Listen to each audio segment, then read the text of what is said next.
You step out of the station in Tokyo and feel it instantly. Everyone moves like a well-oiled clock. No waddling, no heavy, labored breaths, just smooth, steady motion. Meanwhile, most of us are fighting cravings, portion creep, and the silent drag of sitting all day. It feels unfair. Same human body. Very different result. In Japan, dinner isn't a mountain on a single plate. It's a landscape of little bowls. Tea, not soda, flows by default. People walk because the city quietly insists.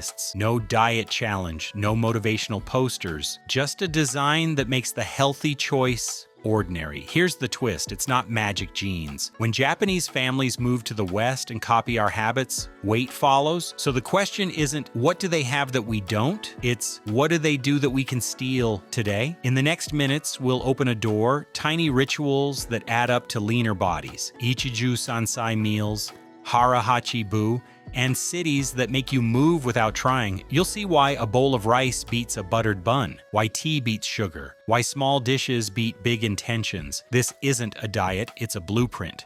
Let's be honest, most of us don't overeat because we're villains. We overeat because the world is engineered for it. Plates got bigger, cups got taller, commutes got longer, ultra-processed snacks are everywhere, whispering, just one more. We try willpower, then crash. We try keto, then miss bread. We try counting, then stop counting. It's not a character flaw, it's friction. Now picture the average Japanese day. Breakfast isn't a syrup avalanche. It might be rice, miso soup, a small piece of fish, a few pickles. Lunch is portioned, not piled. Dinner arrives like a mosaic, separate bowls, clear boundaries, natural pauses. Drinks, mostly unsweetened. Movement, baked into errands, trains, stairs. None of this screams diet.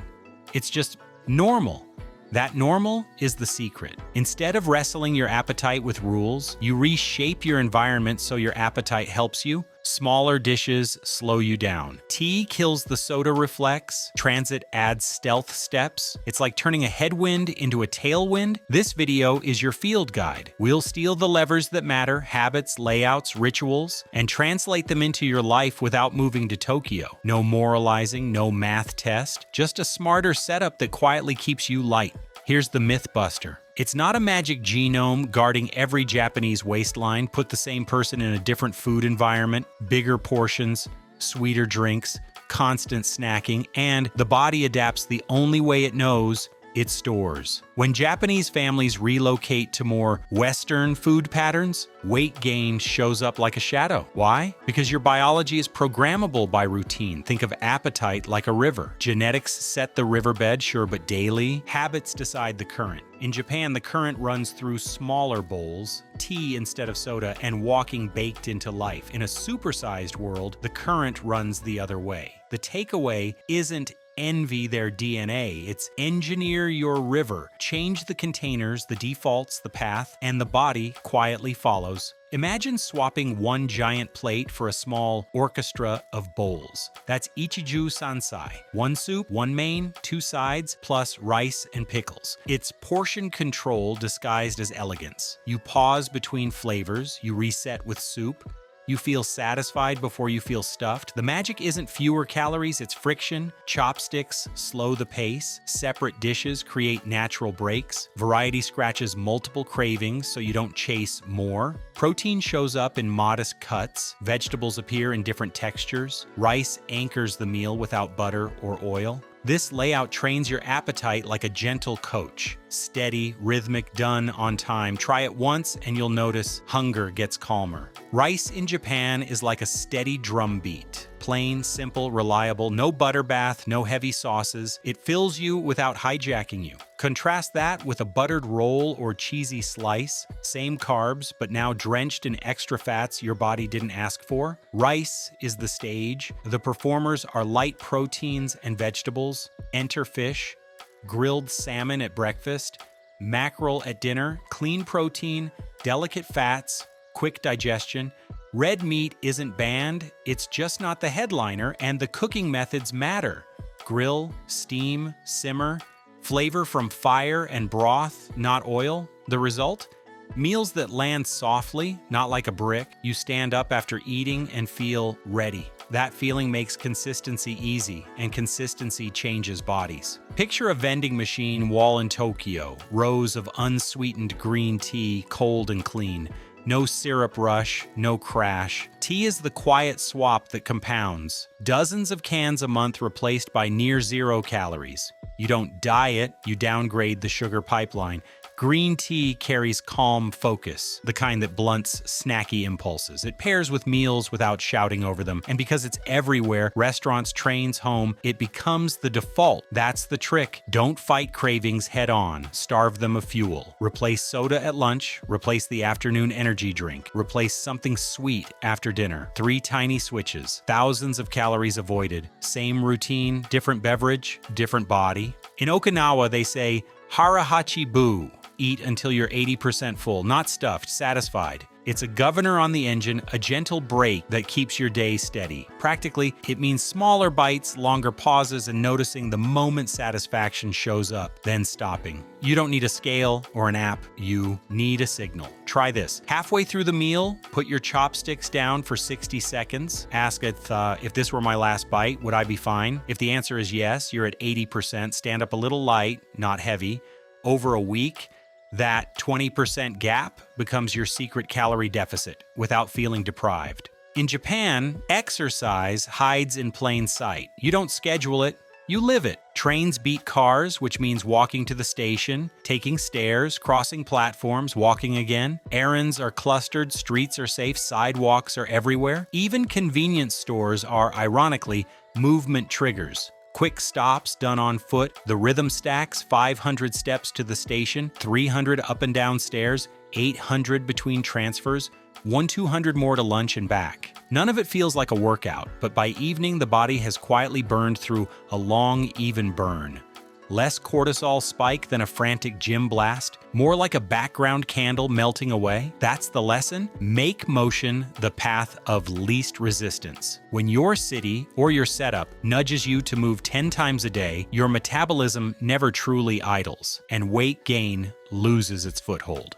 In Japanese schools, lunch is a lesson. It's called shokuiku, food education. Menus are built by nutritionists, cooked fresh, and portioned with intention. Rice, soup, a protein, vegetables, fruit, no soda, no dessert cart. Students serve each other, eat together with teachers, then clean the room. It's community, not cafeteria chaos. This routine does 2 quiet things. It calibrates portions, kids learn what enough looks like, and it normalizes unsweetened, balanced meals. When your defaults at age 7 are vegetables, soup, and tea, your palate grows up fluent in light, clean, simple. Later, you don't need a diet app. You have instincts, and instincts, repeated for a decade, become a body that holds a steady line. Since 2008, Japan screens adult waistlines during annual checkups and nudges anyone over, set thresholds toward counseling, not punishment. Think of it as a national guardrail. Measure, inform, adjust. The message is simple and steady. Health isn't a private guess, it's a shared priority. That gentle pressure, plus school habits, city design, and food culture, creates a net that catches overeating early, before it becomes a story your body has to carry. Let's translate this into a week you can actually live. 1. Plate like Japan. Ichiju Sansai. At dinner, use 3 small bowls and 1 plate. Soup, a protein, fish, tofu, chicken, 2 veggie sides plus rice. This structure caps portions without feeling stingy. Bonus, chopsticks if you have them, built-in pacing. 2. Practice harahachi bu. Halfway through, pause for 60 seconds. Ask, if this were my last bite, would I be fine? If yes, stop. Leave the table feeling slightly light. That 20% gap is your quiet calorie edge. 3. The tea swap. Replace 3 weekly sugary drinks with unsweetened green tea, iced or hot. Keep your coffee if you love it. Just cut the sugar pipeline without starting a caffeine war. Fuel 4. Engineer steps. Bundle errands on foot. Park at the far edge. Take the stairs for any trip under 4 floors. Set a train station timer, 2 8-10-minute walks daily, morning and afternoon. No gym clothes needed. 5. Fish first week. Choose fish or plant protein at least 4 dinners this week. Cook methods: grill, steam, simmer. Save frying for Friday night and keep it small. 6. Visual presentation. Serve in small bowls, not family-sized platters. Spread color, greens, whites, browns, so your eyes feel satisfied before your stomach screams for more. 7. Snack reset, stock rice crackers, edamame, roasted sweet potato, or fruit. Make them visible, bury the candy. Hunger follows what it can see. Do all 7, and you'll feel the shift in 3 days. Steadier appetite, lighter evenings. Do only 3, and you'll still move the needle. This isn't a challenge, it's a new default. What Japan teaches isn't discipline for discipline's sake.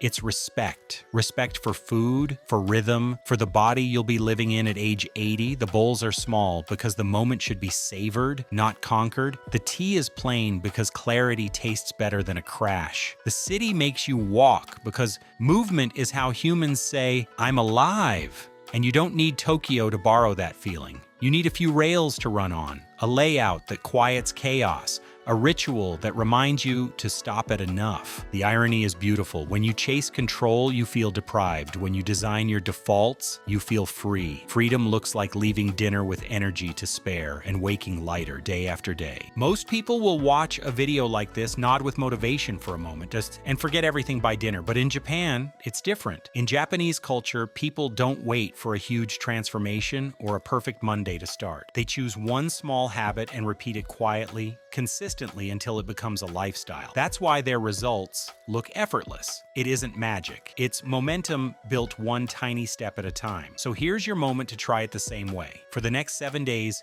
choose one habit. Plate your dinner Ichiju Sansai style. Practice harahachi. Stop eating at 80% full. Swap your daily soda for unsweetened green tea. Comment on which one you're choosing and why.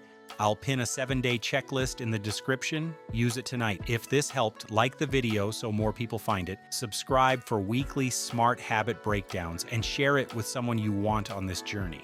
Japan doesn't have a secret. They have a system. Now you do too.